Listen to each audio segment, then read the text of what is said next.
So, Johnny, could we see iconic buildings such as London's Canary Wharf, Chicago's Sears Tower, and Kuala Lumpur's Petronas Twin Towers having a new kind of tenant as a result of COVID-19? Well, we discussed this a couple of weeks ago, or a couple of months ago now, the first sort of signs of a global pandemic of COVID-19.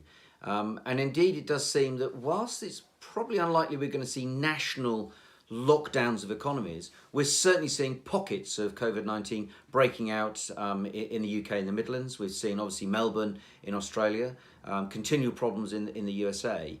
And it's all working to undermine people's confidence.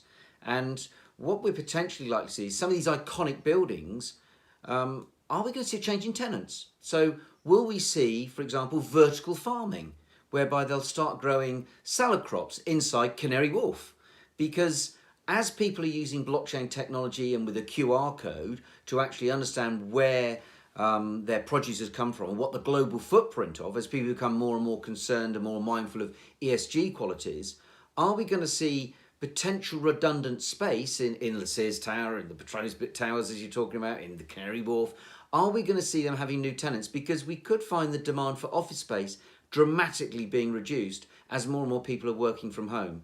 So not only are we going to see a demand for potential new tenants, but also all of these office workers are going to need to be using information in a very secure manner, in a way that we haven't had to worry from the past, because the majority of that data was held in very secure offices in firewalls within a building.